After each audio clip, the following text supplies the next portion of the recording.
Caught in 8 seconds, the Coldplay concert that destroyed a CEO's career. During a packed Coldplay concert at Gillette Stadium, the stadium's kiss cam landed on a couple swaying intimately to the music. David Bennett, a powerful tech CEO, and the woman in his arms, Kristen Cabot, his newly appointed head of HR.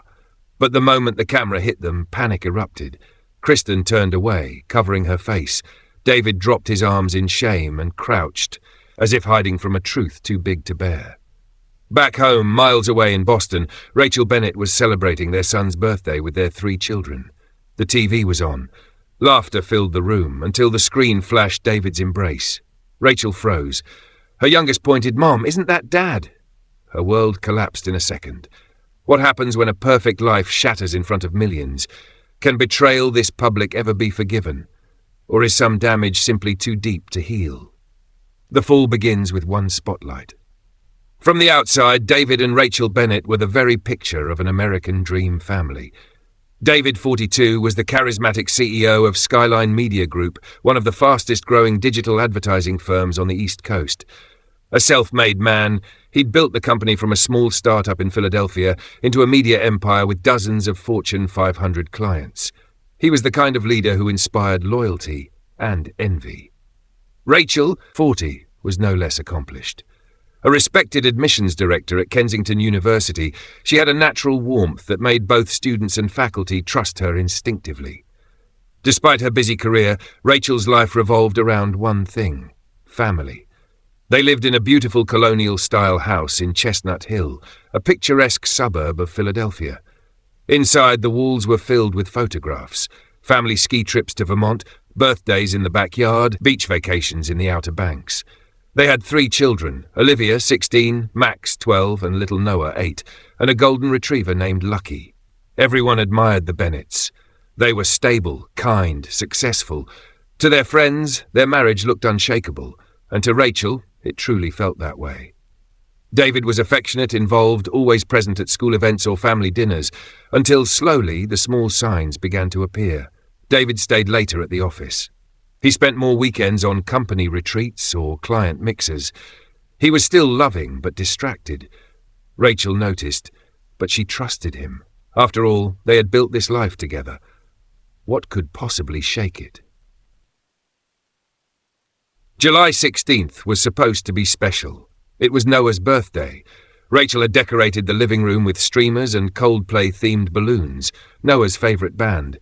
They had a little party in the afternoon with his friends, and he was now counting down the hours until his dad would return home to blow out the candles with him. But just an hour before dinner, David texted, "Big event tonight with the team. Coldplay concert at Gillette Stadium. It's kind of a networking thing. Don't wait up. I'll make it up to Noah tomorrow. Love you." Rachel stared at the message. Her chest sank a little, but she smiled anyway. "Daddy's got work tonight, honey," she told Noah. "But he promised he'll celebrate with you tomorrow." Noah nodded, a little disappointed but trusting. He turned back to the TV. They had the concert playing live on stream, hosted by a popular channel covering the Coldplay World Tour. It was a massive production: lights, drones, live crowd feeds. Rachel brought out the cake. Olivia lit the candles. Max clapped his hands, singing louder than anyone. As Noah was about to blow out the candles, the screen behind them flickered and changed. The live feed had cut to the audience. It was the concert's kiss cam moment, scanning happy couples swaying under the stadium lights. People laughed and waved. Then it landed on David Bennett. He was standing in the front rows, his arms wrapped intimately around a woman. He wasn't smiling at the camera. In fact, the moment he saw himself on the jumbotron, his expression turned to panic. The woman turned away, visibly startled. She raised her hand to shield her face. Rachel's heart stopped. Her eyes locked on the woman's profile and recognized her instantly. Kristen Hale, the newly hired VP of Human Resources at Skyline. Rachel had met her once at a holiday party. Confident, stylish, barely 30. David let go as if electrocuted and slumped down, trying to disappear into the crowd. But it was too late. The camera had caught them. "Mom, isn't that Dad?" Max whispered. "Mom, why is Dad hugging that lady?" Noah asked innocently. "Isn't he supposed to be here?" Rachel didn't speak. She simply walked over and turned off the TV. Silence filled the room. Noah asked innocent, That night, while the kids lay in their rooms confused and Rachel sat on the edge of the bed holding a photo of David in her trembling hands, Twitter exploded. Kiss cam scandal, Skyline CEO, Coldplay caught. Clips from the concert shot to the top of trending feeds. Influencers joked about it. News anchors speculated. And somewhere in that noise, Rachel sat frozen, her perfect world unravelling. The man she had trusted with her life, trusted to raise her children with, had just been exposed in the most public, humiliating way possible. And it had all happened on their son's birthday.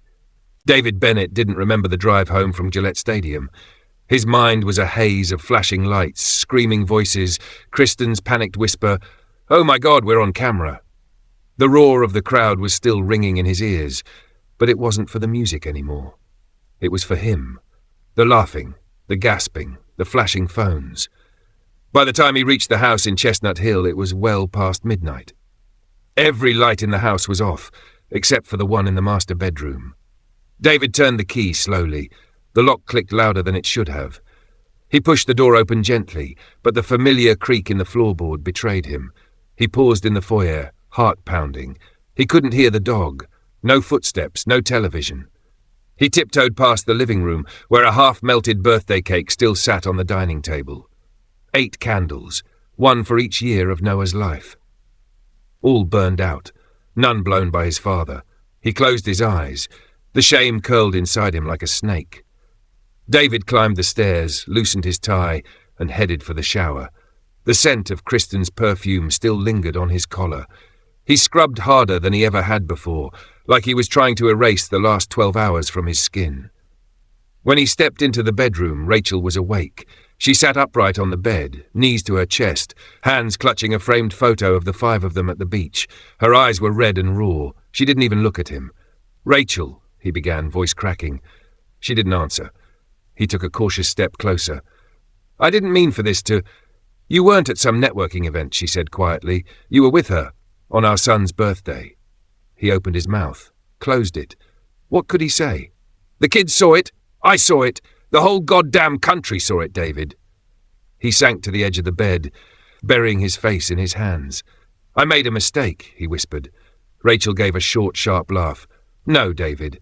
A mistake is wearing 2 different socks to work. This was a betrayal, public and humiliating. Silence. Thick and punishing. We were going to have dinner. Noah had your seat saved next to him. He blew out his candles with a picture of you on his iPad." David broke. A tear slipped down his face. "I didn't plan for any of this to happen. Kristen, it started as harmless, and I didn't think." "You did think," Rachel said coldly. "You thought no one would catch you, and now you've blown a hole through this family." She stood up, walked to the closet, pulled out a suitcase. "What are you doing?"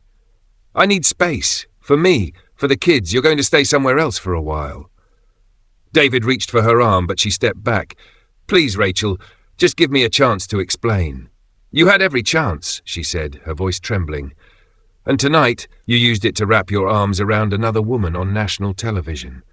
She pushed the suitcase into his chest. "You should go before they wake up." The next morning, the media storm was in full throttle. Clips of David and Kristen flooded every platform: Twitter, Instagram, TikTok, even CNN's late-night segment. The hashtags were merciless. #Skyline Scandal, CEO Affair, Kisscam Karma. Rachel turned off her phone. Her inbox had exploded with messages from friends, colleagues, journalists, some kind, some cruel, all unwanted. She kept the kids home from school and tried to hold it together. Olivia barely spoke at breakfast. Max avoided eye contact. Noah kept asking when Daddy was coming home. Meanwhile, David had holed up in a hotel in Center City. His publicist was in a frenzy. "We need a statement, David. A written apology. Something human. Remorseful. You're hemorrhaging brand trust." "Our clients are bailing." "What about Kristen?" he asked. "She hasn't said anything. Yet." David opened his laptop. The cursor blinked on a blank screen. He stared for 20 minutes before finally typing, "To my wife, my children, my team at Skyline, I want to acknowledge the moment that has gone viral and the disappointment it has caused. What was supposed to be a night of music became a deeply personal mistake played out on a public stage." He poured everything into it. Guilt, shame, regret. But when it was posted on LinkedIn and Twitter the next day, the responses were brutal. Too little, too late. CEO caught red-handed, now wants sympathy. Imagine doing this to your wife and your kid on his birthday. Then Kristen broke her silence with a carefully worded interview in the Daily View. I was under pressure, she said. It wasn't a relationship. It was complicated. There were power dynamics at play. David stared at the screen in disbelief. She was flipping the script, framing it as if she had been coerced. I never wanted to hurt anyone, Kristen added, tears in her eyes. But I think people deserve to know what it's like to be a woman in a male-dominated company, even when the man is your boss. The backlash worsened. Skyline's stock dropped 11% overnight. Major partners announced they were reviewing their contracts. The board of directors scheduled an emergency meeting. David could feel his career slipping like sand through his fingers. He had lost his home, his wife, his children's trust. Now he was losing the company he had spent 15 years building, all because of one night and one kiss caught on camera. The boardroom at Skyline Media was a cold, sterile space, glass walls, black leather chairs, and an air of quiet judgment. David Bennett sat at the head of the long table, shoulders stiff, a knot of tension pulsing behind his eyes. Across from him sat 12 of his senior board members, each with a printed copy of the now infamous Coldplay kiss cam photo. Every angle, every frame. Kristen looking startled, David mid-smile, his arm snaked comfortably around her waist. There were no formal introductions this time. We'll get straight to it, said Mark DeWitt, the chairman. David, this situation has evolved beyond a personal matter. Our brand, our reputation, and our future deals are on the line. David nodded once, his jaw clenched. This wasn't supposed to happen like this, he muttered. Kristen and I, it wasn't a long term. Don't, interrupted Anita Patel, the head of strategy. Don't minimize it. Not after she went to the press. The room stiffened. Kristen's interview had hit the media like a grenade.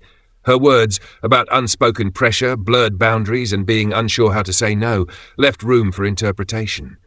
Dangerous room. No lawsuit had been filed yet, but the implication was enough. David was now seen as the aggressor, a man who abused power, whether or not it was true. This is an HR disaster, said Mike Cardenas. We've already lost the Interwave contract. More are pulling out. Investors want heads. Specifically yours, Mark added flatly. David swallowed hard. So that's it? He asked. You're ousting me based on headlines? We're protecting the company, Mark replied. This is damage control. The vote was unanimous.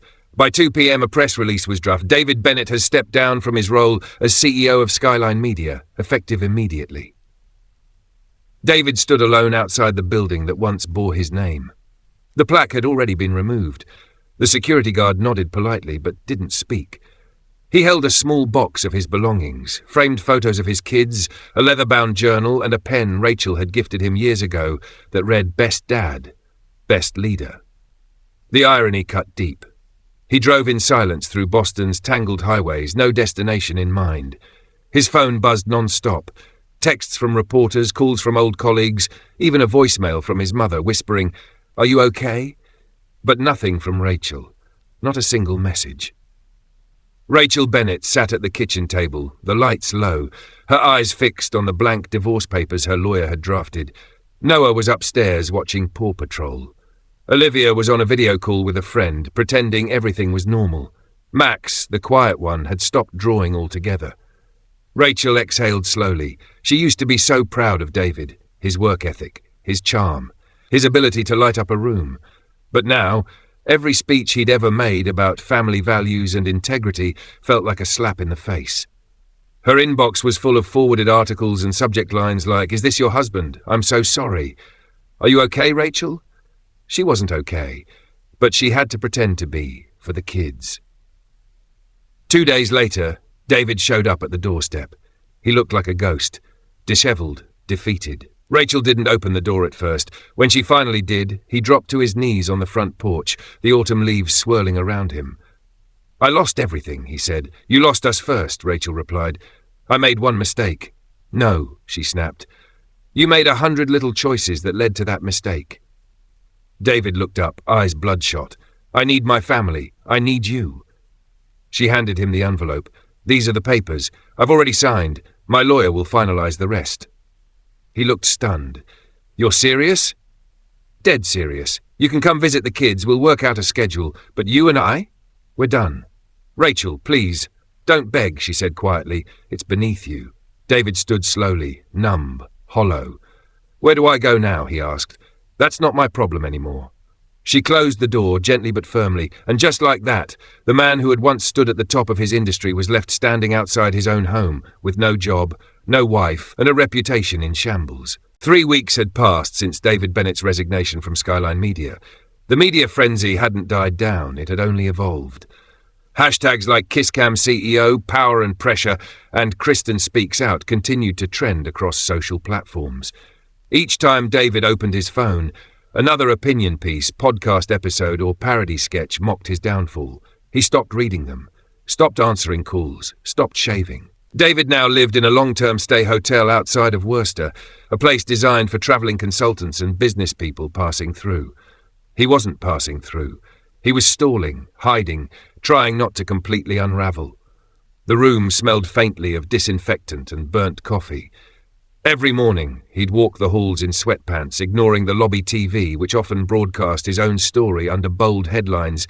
Former tech titan, where is he now? Nowhere. That was the answer. Back in Boston, Rachel had returned to work at Emerson Elementary. She threw herself into lesson planning and curriculum meetings, using the chaos of a public school as an escape from her private heartbreak. Colleagues were kind, but cautious. They didn't ask, didn't pry. Instead, they handed her quiet coffee cups, invited her for weekend brunches she rarely accepted, and offered silent support when she stared too long at her computer screen. At home, the kids adjusted, in pieces. Max still didn't speak much. Noah had become clingy, following Rachel around the house like a shadow. Olivia had started acting out. Nothing major, but the kind of defiance that signalled something was breaking inside her too. At night, Rachel would lie in bed and scroll through old photos. David playing catch with the boys. David and Olivia building a science fair volcano. David kissing her forehead during their trip to Cape Cod. None of it made sense anymore. The man in those pictures wasn't the man from the kiss cam, and yet he was. The betrayal still cut deep. Meanwhile, Kristen Cabot was riding her own storm. After her public statement, she'd been placed on administrative leave by Skyline Media, pending investigation. A polite way of saying, go away until this blows over. But it hadn't. Whispers followed her everywhere, online, in grocery stores, in whispers at Starbucks. Some called her a victim. Others, a homewrecker. Her LinkedIn inbox was full of inappropriate messages. Offers, threats, men asking for private mentorship, trolls asking if she was proud of taking down a family man. Her career had cratered alongside David's. One night, as she stared at her reflection in the bathroom mirror, she whispered, "What the hell happened to me?" She wasn't innocent, but she wasn't evil either. Just lost, drawn into something exciting and reckless, only to wake up in a nightmare. David tried to rebuild. He reached out to former colleagues for consulting gigs. No one responded. A few sent polite rejections, most ghosted him entirely. His name had become radioactive. One executive friend told him bluntly, "It's not the affair, David. It's the optics. You got caught, on a public screen, at a Coldplay concert, for God's sake. You're a meme." His savings were dwindling.